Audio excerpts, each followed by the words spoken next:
Hey Miraculous fans, Crystal here, and today I have finally watched so-called episode 1, Climatiqueen. I say so-called because I'll get into that later. Okay, the episode itself was not bad. It was pretty good. There was some pretty nice moments. The first scene did well to, one, introduce the Zoo app, which looks kind of like TikTok or something, but whatever, it's got all these communities the characters make and they can watch each other's videos or whatever. But the first scene also did well to introduce the sort of theme of the episode, which seems to be passion, because you'll notice it was Adrien scrolling in the first scene. He's seeing others expressing their passion, like Rose had a video, Aurora had a video, and that leads into his arc of this episode of discovering his passion. I like this. I like that this episode does seem somewhat centered on Adrien and that he is not pushed to the side this time. He's not being used as a side character. He's actually being explored. And I like these moments because he needs to find a passion. He never really had one, and in the past, he never really noticed that he didn't have one, because he points out, yeah, he learned Chinese and did fencing and piano and whatever else, but those were just activities his dad picked for him. Speaking of which, there was a nice little moment where he made pancakes and there was a brief conversation with Natalie where, he claimed his dad's pancakes, he still thinks they're perfect. And that is a nice touch because, as wrong as it is, it's reflective of something that happens in real life when someone's dead, is that you kind of misremember things and there's that illusion where you think everything they did was perfect because you just want them back, that you miss them so much that your brain forgets about the negative stuff, I guess. He was like, well, dads were perfect, probably just because that it showed that his dad did something for him. I also wrote down a silly little moment of like, I'm sure it's not that big a deal. I just noticed the phrasing in one of the lines was really weird. Is that Adrien says, "My pancakes aren't very good, are they?" And Natalie's response, her wording was, "Not at all," which kind of sounds like the opposite of what she meant, because with that wording, it's like she's saying they're not very good at all, which she meant, no, that's not the truth at all, but the phrasing is iffy. But the other part of that scene was that, he asks her what his schedule is, and she says, no, I remember there's no schedule now, you just do whatever you want. And I'm actually not very happy with Natalie at this point, because what she needs to realize is that, one, he's a child, two, he's grieving. I get that she wants to free him from some of the restrictive stuff of how he was always stuck in a schedule before, but to completely drop the schedule, I feel like it's going to be really jarring for him. Like I said, one, he's a child, and two, he's grieving. He needs structure in his life. Not just needing a passion, but he needs some form of structure. And, she's the adult in his life. I think she needs to find a way to provide that and give some structure. Not just the structure that school might give him. Although today they went to a bunch of workshops, so maybe it wasn't a school day. Maybe it's still school holidays or something. I don't know what's going on, because we haven't really been seeing them in regular classes. I'm not sure. But yeah, I feel like Natalie could be doing better as the adult in his life. Speaking of adults in his life, one interesting one was the gorilla, his bodyguard, who has been spraying people with a hose. And that was really fun. Like, even when Adrien wasn't around, when Marinette was getting to the gate and people were trying to question her, he stepped in and squirted them. But then, they rode the scooter to the school with the workshops, and again, that's when Vincent popped out of a bin and he sprays him. Yeah. Moving on, I'd like to touch on a very interesting character in this episode, and not Aurora, but another new character, Aglae. Because I've seen people saying some things, and I can see why they'd think that, but I'm going to say why I disagree. Now, when I first heard of Aglae, first off, her design looks kind of interesting. I saw people talk about what her role in this episode was, and I thought, it looks like, especially now that I've seen the episode, it looks like she has anxiety, which, if that's what they're going for, I kind of like it. But the thing that a lot of people are saying about her is some people were saying that she's connected to Lila, possibly even is Lila in disguise, but some people are saying even if she's not literally Lila, that she's working with her in some way. And, their two clues for that is, one, I think they said that Aglae shares a voice actress with Lila. Not sure if that's English or just French. But characters share voice actors all the time, so I'm going to say that's not a full clue. But their other main evidence was the way she was phrasing things when she was talking to Aurora. It's like reverse psychology kind of manipulation, where she's like, oh no, you might get akumatized, even though Aurora was like, I'm not gonna get akumatized, but it puts the idea in her head. But also then when she was like, yeah, but that's what I like about you. You would never spread gossip about people just to get what you want. And that puts the idea in her head. I can see why people think that it could have been some sort of manipulation, reverse psychology thing. And that's all well and good. It kind of reminds me of that scene in the first Scarabella episode, Haxan, yes, where Alia was trying to make sure that she doesn't even need to use the Miraculous. She was going around to everyone like, oh, are you okay? No negative emotions here. And to an outside observer who doesn't know what we know, it might have looked like Alia was trying to reverse psychology and like put the idea in their minds and make it happen. We knew that's not what Alia was going for. And I think with Aglae, I think it's a similar thing, where to an outside observer, it might look like she was trying to influence that, but I don't think that's why that is. And the reason I'm saying that I think she was just being anxious was because if it was just that scene, then I see why you guys think that. But then later on, when Aurora's in the bathroom and actually is gonna get akumatized, then it cuts to Aglae in the cafeteria, who asks the others if they've seen her, and she says she's so worried. The fact that she is really worried when she's not around Aurora, then that scene kind of shows that she's clearly not trying to manipulate her, because Aurora isn't around to hear her say that she's worried about her getting akumatized. So with that other scene, I think Aglae just genuinely did have anxiety and does, and I think they're trying to go for representation of anxiety, which kudos to them. They're doing really good with representation.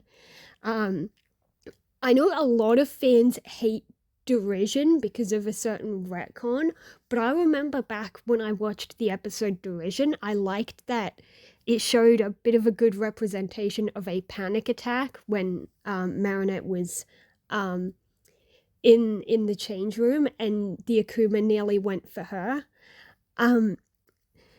So yeah, I do love when they explore themes like anxiety, and the way Marinette and Adrien, pulled her into another room, and I think that was really nice.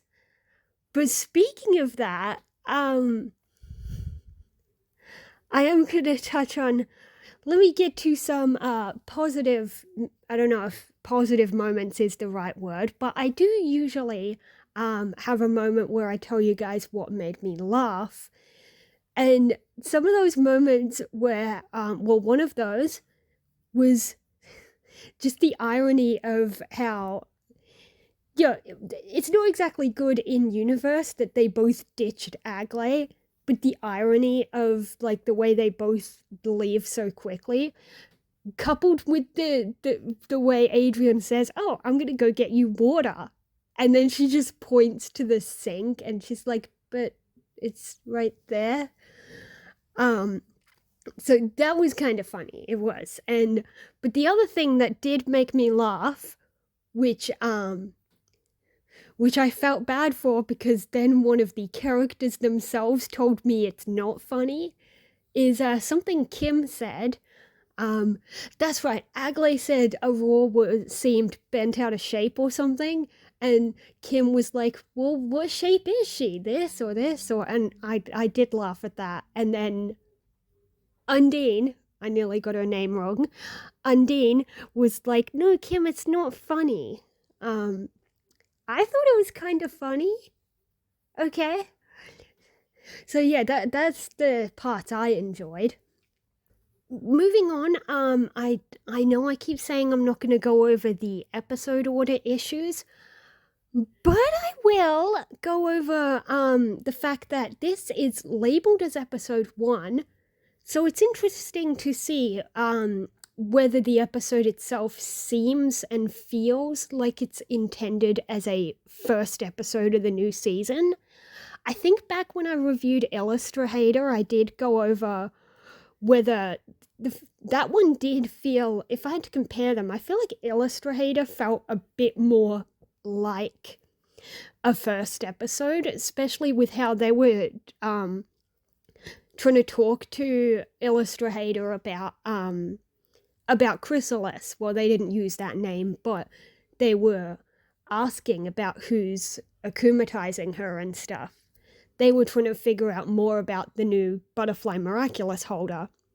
This one didn't feel as much like an episode 1. It feels like it could have gone at any point in the season. It feels like it could go at the point that I'm watching it, actually. Except for 2 little problems. Problem number 1. Max, as Pegasus, used Voyage multiple times without transforming back. This means that he has already learned how to use powers multiple times and not transform back.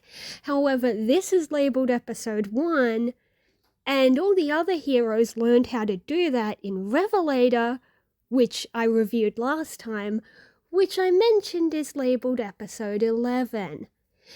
Does that mean that this episode takes place after Revelator?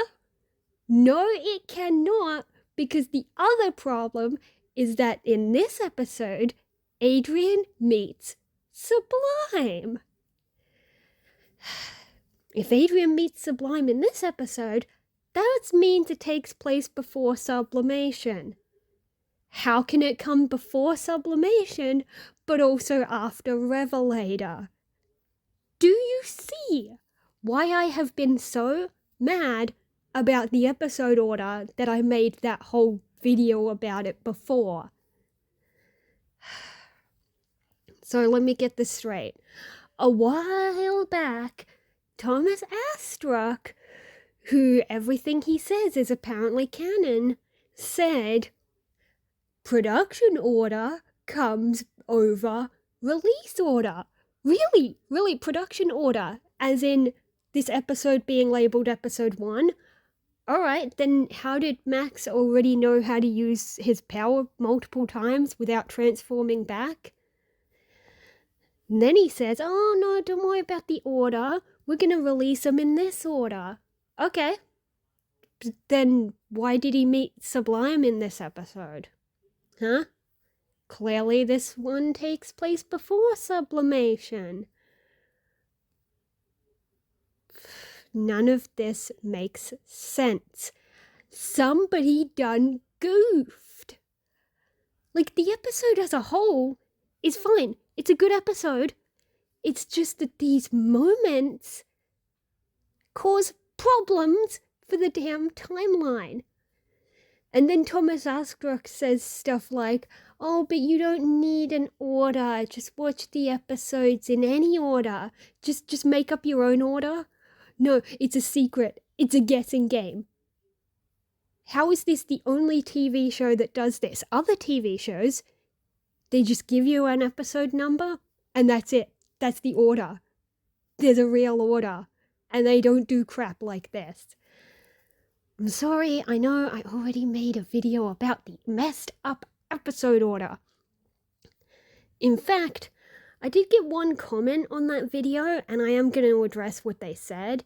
They tried to claim that the order is not messed up because, you know, who says that he first met Sublime in this episode? Maybe he was just running with her because they already had plans to go running together. Yeah, no, that doesn't make sense because clearly he was planning to go home. He had that moment where he stopped at the gate, like he was planning to go in, but then he ran off. Why would he have that moment as if he's about to go in if he already knew that he had plans to go running with Sublime, who is a friend he already had? No. This is how he met Sublime. He went running and she showed up and asked him, hey, are you running from something? And by the way, that interaction, I've got no problem with it. That was pretty good. That's a good way for him to meet her. I do like that now we get to see how he met her after they were already friends in sublimation. Besides, even if he already knew her, that doesn't fix points like the fact that in Illustrator they interview Sublime's mum, who doesn't get akumatized until the next episode according to number order. So none of this makes sense. Sorry, this video was supposed to be a review for Climatiqueen, and I've harped on about the episode order again. Back to Climatiqueen, I don't know what else to say about it. Okay, one thing I did like about it is that Aurora herself was treated like a second protagonist in some scenes, sort of like how the focus was on Sabrina in Daddy Cop. I liked that.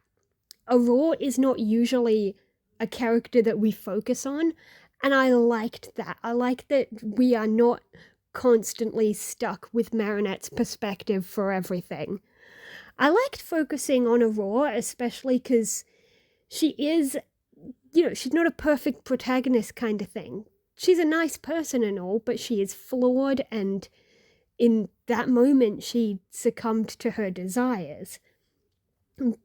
But in the end, she apologized, and she's a genuinely good person. We also introduced Aglae, and we also introduced another character, though we didn't see her that much. Her name's Diane, and I've seen people say her thing is basically that she's just really lucky. She also had a line that, if you're going to say Aglae's manipulating Aurora to be susceptible to being akumatized, you could say the same about Diane, because she had a line where she was like, oh, well, it's basically just luck. I did this and I did so well, and that kind of triggered Aurora. And, but then again, there are some fans who will point out any new character and be like, they're working with Lila. And it's like, you're Lila and everybody's Lila now. Which, come on, guys, it's not that many characters. I can see why there's evidence for some, but some just, I don't know, if they did turn out to be Lila, it would just kind of come out of nowhere. again, if they are going to do some kind of mystery where a character was working with Lila all along, I get that it should come out of nowhere in a sense that, like, you're not supposed to see it coming. But there's also coming out of nowhere in the sense that there were no clues at all. So you got to be careful with how you write these things. But I guess that's all my thoughts about this episode. It wasn't that bad. Again, the episode itself was fine. It was just another episode. It didn't have anything super serious like last time with Revelator. It tried to be that kind of fun, miraculous episode that we all love. It had some lighthearted moments and all that, but it really did capture the spirit of what a miraculous episode is. My only gripes were that there were certain issues that I'll shut up about those. But the next episode that I will be watching should be El Toro De Piedra. And I'm really excited to get to that because the one after that I'll watch is The Ruler, and then I will be all caught up. So yeah, next is El Toro De Piedra. I'll see you next time for more Miraculous and other things as well. See you next time, guys.